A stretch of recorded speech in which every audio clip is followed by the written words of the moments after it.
nice to finally see some homie. We have much to discuss. I know, you're confused. I'm your large pal. Well, the future large pal for you. I'll be quick, because it's not the first time I'm doing it. Well, it might sound weird, but the leader of this community toilets for now is not even a toilet. It's a purple woman. At this time, she will attack our base soon. Everyone leaves, our chief stays, and he actually managed to defeat the purple lady. Though the problem is that she escapes after, teleported with the device on her hand. You know, before you, I asked Clockwoman to use her gun at the moment. Before Clockwoman, I asked the buff guy to destroy that purple device so she couldn't escape. And before the buff guy, when it happened for the first time, I used my last strength and sacrificed myself. The first try cost all my friends just to revive me. The second try failed worse than I could even imagine. And the third try was ridiculously interrupted by some clocks in a white suit and a talking toilet that I've never seen any of them in my whole life. Oh. I could try more. But I'm afraid as long as I'm stuck in this loop, I might reach to my limits eventually. But I believe you can change everything. Before Chief starts using his powers, you must kill him. If that lady escapes, she will hunt down every last clock. And after terminating us, she'll go for the rest. But if you kill our leader right in front of her eyes, the least thing she does is forgetting about us for a while. Putting her mind at ease. And that's what we exactly need. Having enough time to fully revive our Titan.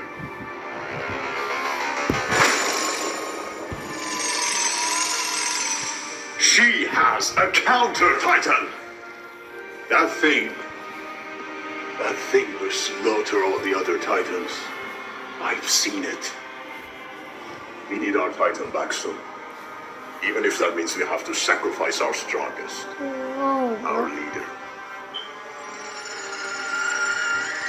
I don't need computers. I know you'd say that. I could ask others for this, but there's no surprising Chief when he already knows what's going to happen 10 seconds later. However, you have the ability to block other clocks' powers. Just repressing that watch on your arm. Almost a useless ability against the toilets. But for such a situation, it can change everything. The blocking is temporary, but it provides the So he wants him to kill his boss? I mean, he's going to end up killing him anyway. If I didn't react to that. I know. I'm sorry. But in that No, we're going to pull it out the next I'm not asking anymore. In the right time, and in the right place, you will do the right thing. Lock, clock.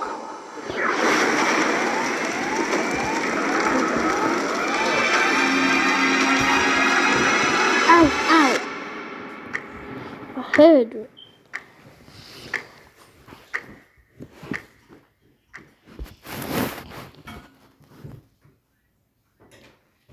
Now we're reacting to ℕ𝕒𝕟.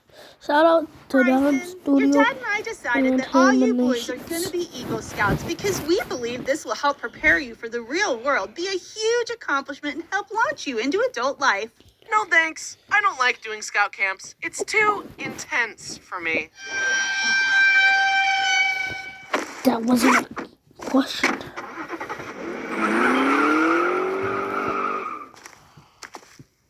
Hi there. Hi, I'm Bryson, and my parents forced me to occasionally sleep outside in the middle of nowhere wolves and called it Boy Scouts, despite my massive amount of weeping, wailing, and gnashing of teeth. And oh boy, do I have some stories about it. But as a gateway, they had me do Cub Scouts. The best thing I could say about Cub Scouts was that at least it was more chill. It was more like, okay, kids, today we're gonna do some bird watching and learn to tie a knot. But then Boy Scouts were like, Build an ice igloo and sleep in it, or you'll die. good luck. Seriously, the scout camps were so lawless. The only laws we followed were the laws of nature. Why were these adults giving 12-year-olds the power of fire? One year, when my dad was a scout leader, he woke up to see that the boys had started a bonfire and were jumping through it. Stop! What are you boys thinking? We were testing our courage, Bryson's dad. We were also testing Charles Darwin's theory of natural selection. If any of us are too weak, we'll fall in the fire and die, which will clean the gene pool, making the next generation stronger. What? Okay, that kind of makes sense. All right, let me join in. Woohoo! Looks like we lost one.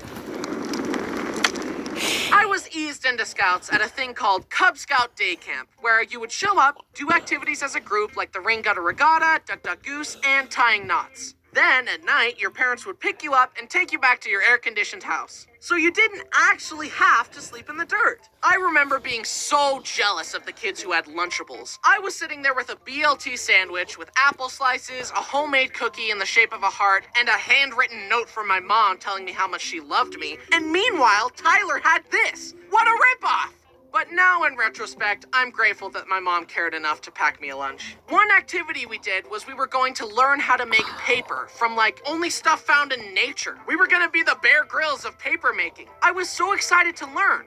But then we got there and they said, Okay, class, here's how to make homemade paper. First, grab some toilet paper, get it wet, mold it into the shape you want, let it dry, then you've got paper.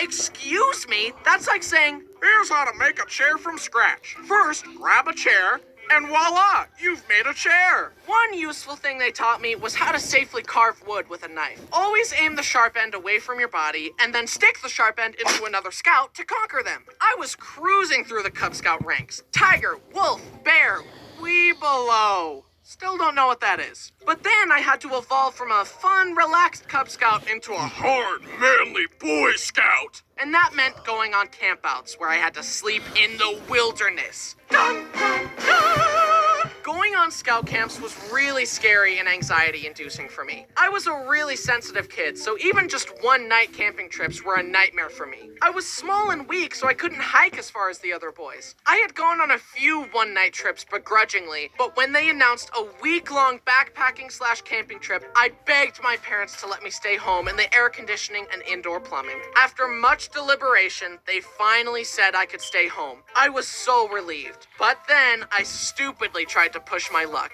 This was around the time that the Nintendo 3DS was the hot thing that I desired more than anything in the whole world. So I asked, Mom, Dad, can I get a 3DS, please? I'll buy you a 3DS. Really? If you go to scout camp. No! Can't I just get it for Christmas or something? No. If you want one, you need to go on this scout camp. Show us how unreliant you are on technology, and in return, we'll buy you more technology. This was such an ordeal for little me. I wanted the 3DS so much, but I despised scout camp. My mind raced trying to figure out a solution. Maybe I'll mow people's lawns for money and do lemonade stands. I'll save up the money to buy it myself. No! If you don't go on this scout camp, so long as you live under my roof, you will never own a 3DS. I won't let you buy one even if you earn your own money. This was a huge blow. I was devastated, and tragically, this was during the time when I still thought adults knew everything. And for some reason, I assumed that Dad could actually enforce this outlandish rule. I was trapped. I had to go. My parents said that the only way I could get a 3DS was if I went on this trip. Your parents are buying you a 3DS for this? My parents forced me to go or I'd be grounded all summer. Anyway, you want some cold pizza sauce and cheese on a cracker from my Lunchable? And then, every morning, we woke up, packed everything up, and hiked for 12 miles every day. Then set up camp again. And I hated hiking. Everyone was always like, what a great view. But I was like, the view is never worth it. But nowadays, I like hiking in views. Of course, my legs are so long now that I only have to take 3 steps and I'm there. But back then, I had little legs. I was so small and weak that the other scouts had to help carry my stuff, and I still feel bad about it. I'm so sorry for being small and useless, guys. I honestly wonder why I didn't get called a twerp more often, because I was one. It was probably a good thing I was so shy and quiet, because if I had let my true annoying self shine through, the other scouts probably would have killed me with hammers while the leaders laughed and said, Boys will be boys. Ma'am, your son is throwing rocks at the other children's heads. Oh, boys will be boys. No! Teach them how to not do stupid stuff. Billy, stop throwing rocks and be nice. But I love myself just the way I am. Well, the way you are right now sucks. Do better. Try harder. No! You will learn respect, and someone will be your teacher. Honestly, as much as I bellyached about it, having my friends there to talk to made it pretty fun. Not to mention being bribed meant at least one good thing would come of all this. We hiked, sang, caught frogs, and made a shelter out of sticks and bark to get our wilderness survival badge. Looking back, though, it was funny how I always wanted to do my own thing, regardless of what the other boys were doing.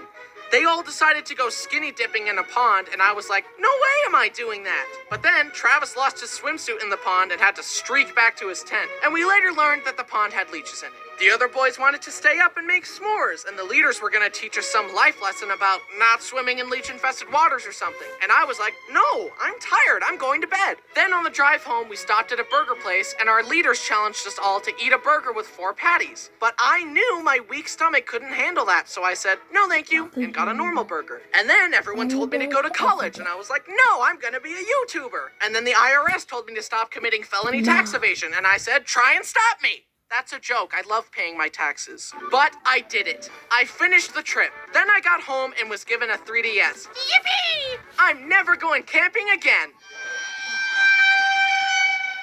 The next big scout trip I was forced to go on was at this huge camp where tons of other scout troops would visit. We arrived and this older scout came up to us. He held out his walking stick, pushed me aside, and said, "Get out of my way." In scouts, there's a hierarchy among the boys where the older boys are allowed to be mean to the younger boys. However, I also had a glaring physical flaw that always had me at the bottom of the list. I was small, so even the younger scouts could beat me up. This boy was an assistant leader at the camp, and it was immediately apparent to me that he was the type of guy to get 1 micron of authority and let it go directly to his head and abuse his power.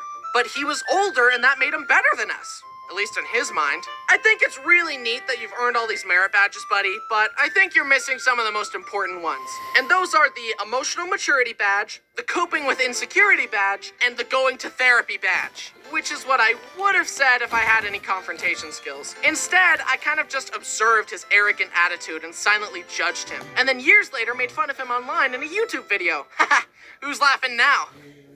Anyway, the leaders took us to our campsite and all of us slept in this rickety wooden structure filled with bunk beds. Then we went to a ton of merit badge classes and filled out packets. Great, we're just doing homework in the woods! But at least we had some downtime to just play card games together. However, one time while we were playing, this one kid, Sean, somehow fell out of his top bunk, did a flip through the air, and slammed into the ground. Anyways, got any 4s? No. I continued through the Boy Scout ranks reluctantly and against my will, and I had to get interviewed to become a Life Scout. But in case you forgot, I was a shy little guy. The scout leaders asked me what I learned and what requirements I did and blah blah blah. Then one of the leaders said, "Can I give you some advice? You could work on your eye contact." Oh. And from that point on, I've been really good at eye contact. Sometimes being told to cut it out is the solution. Look at my eyes! Look at them! See into my soul! The next big camp was a few years later. I was 16 and the leaders were like, "Hey kids, today we're gonna learn how to shoot a shotgun." And this was at a point where I still thought adults had it all figured out, so I was like, okay, seriously, why were they letting 16-year-old boys wield shotguns? Luckily we were okay, but what if one of the boys was feeling a little rambunctious that day? Or if they let their intrusive thoughts win? Young boys don't understand consequences yet. I'm 22 and I still don't understand them.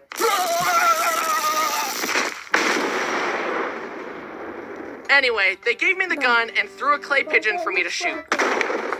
I hit it! My very first shot, and I hit it! And then I missed the next 9 shots. 10% ain't bad. It's better than most of my school assignments. Then it came time to do an Eagle Scout project. So with a lot of help from my parents, I built some shelves to help my middle school organize their theater stuff. I had done it. I earned the rank of Eagle Scout. And now I love camping. I'm so prepared for the real world now.